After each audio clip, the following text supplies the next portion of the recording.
Pria ini ditembak di mukanya dan ternyata diselamatkan oleh Tuhan Yesus. Langsung aja kita dengar kesaksiannya seperti apa. Ini sangat memberkati sekali dan luar biasa sekali. Langsung aja. I remember seeing the muzzle flash. I felt like I got punched by the Hulk. I could see all the blood, and I closed my eyes, preparing to open them up in heaven. A canine officer with 10 years of experience, Sean Hull knew well the dangers that came with the job, but nothing could have prepared him for what would happen on the night of February 21st, 2021. At about 3 a.m., Sean approached a criminal in his car who'd evaded arrest just a few hours before. I tell him, let me see your hands. You're under arrest. All of a sudden, he dives from the driver's seat over to the passenger side area of the car. And when I grabbed onto his arm, I got sucked into the car. It was a fight immediately. The two spilled out of the car onto the pavement. As Sean struggled to subdue the criminal with one hand, he was trying to holster his gun with the other. But it would not go in. I didn't feel like at that time that I was at the level of deadly force yet. I didn't feel like I had risen to the level yet of being able to take his life. Sean managed to call for backup in the middle of the fight, but they were still several blocks away. On any other occasion, he'd be able to press a button on his vest to release his canine jacks from his cruiser, but the button was malfunctioning. Then he lost his gun. The gun pops out of my hand.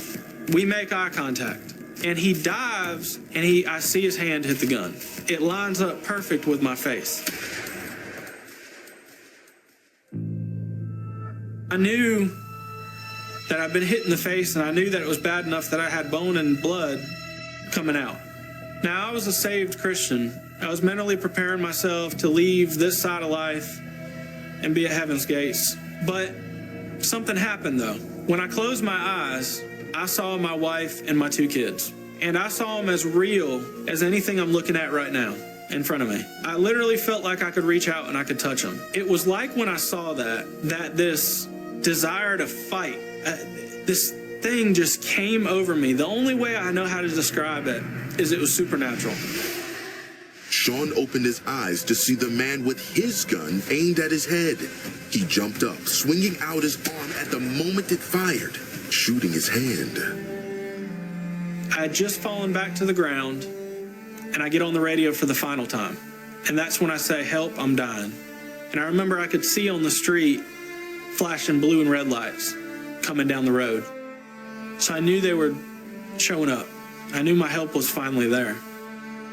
With his jaw shattered and the carotid artery on his right side severed, Sean was bleeding to death. Miraculously, an ambulance was nearby and got him to the ER without a moment to spare. He stayed conscious the whole way until he was put under for surgery.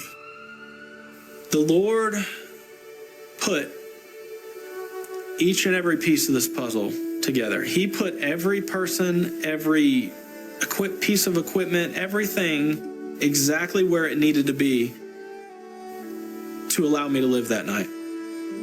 Sean suffered a stroke and required 72 units of blood. After hours in surgery, while his loved ones prayed, he finally stabilized. He'd go on to have a dozen operations to reconstruct his jaw and left hand after losing a finger. But he recovered quickly, to which he gives all credit to God. He worked through those doctors and surgeons' hands. I should be dead from a medical standpoint, but God had other plans and worked a miracle out of this situation. The shooter was apprehended shortly after fleeing the scene, and it was discovered that he dropped a gun of his own during the fight. He was sentenced to between 34 to 43 years in prison. The Lord settled into my heart. Do not be angry and do not hate. I've forgiven him for what he did to me, and that's my hope and prayer for him, is that he will come to know Christ at some point in his life before it's too late, before he passes on and that chance is gone. Sean is back to enjoying life with his family. Both he and his canine Jax retired from the force and he's gone on to work with the Billy Graham Rapid Response Team as a chaplain coordinator.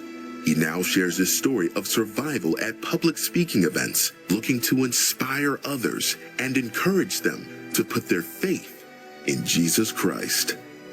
This was to be used to bring him honor and glory. I'm getting to do things inside of this life that if I had not been shot, I would have never been able to do. Speak about God and speak about faith and speak about what he did for me and what he can do for them. It feels incredible to be able to wake up every day and take a breath, to be able to continue to make memories with my kids, with my wife, and worship God and thank him for what he did for me.